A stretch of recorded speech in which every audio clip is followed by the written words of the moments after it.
Hi, my name's Phil. I like to talk about politics. So, I've had a little look at what Theresa May might want to get out of these Brexit talks, but let's have a little look at what Jeremy Corbyn could get. So, the second day of talks has just concluded between Labour and the government. 4.5 hours of what was described as detailed discussions where the confirmatory vote or people's vote was discussed. Jeremy Corbyn also said yesterday that he'd discussed his proposals for a permanent customs union, along with the other things he would like in there as well. Now, assuming that both sides are not just playing for time to try and avoid blame for whatever Brexit conclusion befalls us, what can Labour realistically get?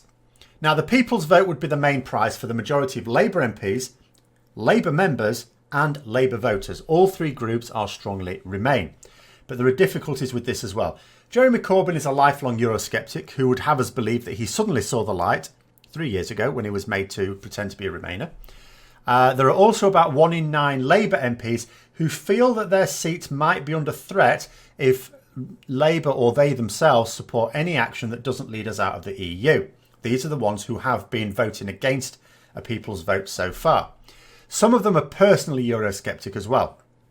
Now, Jeremy Corbyn is concerned that even though a minority of Labour voters support leaving, working against them might lose their support and so the general election.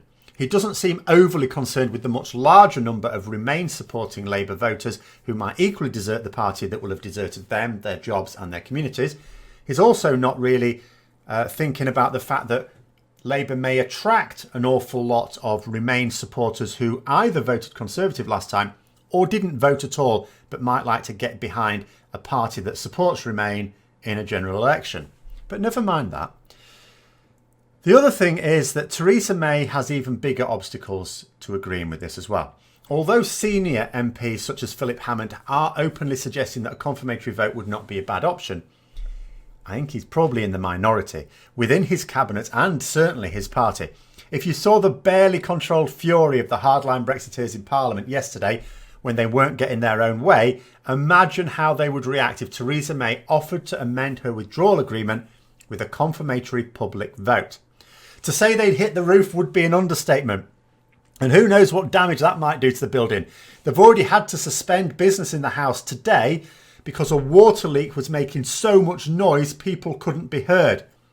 I don't think the structure could take random members of the ERG exploding all over the place. So a confirmatory public vote is unlikely to be agreed by the party leaders. The best hope there is for all MPs in the Commons to get behind it. When I say all, I mean a majority. So what else could Jeremy Corbyn want? Of course, what he really wants is what he suggested in the manifesto. A permanent customs union, alignment with the single market, whatever he means by that, and guarantees of protections for workers. But the problem is that those are unobtainable as well, but for different reasons.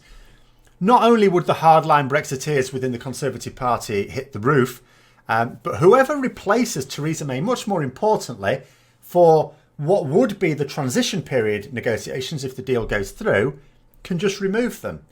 They'd be on the political declaration. The political declaration is not legally binding. It doesn't need a vote in Parliament to change it.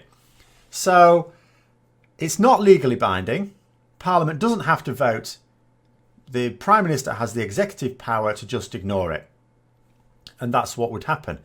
So the only way Jeremy Corbyn could possibly accept such a deal is if either he's gullible enough to think that the Conservatives would respect the agreement even when they get a new leadership, or that he's arrogant enough to think that he'd easily win a general election this year and be the Prime Minister that takes care of the next phase of negotiations.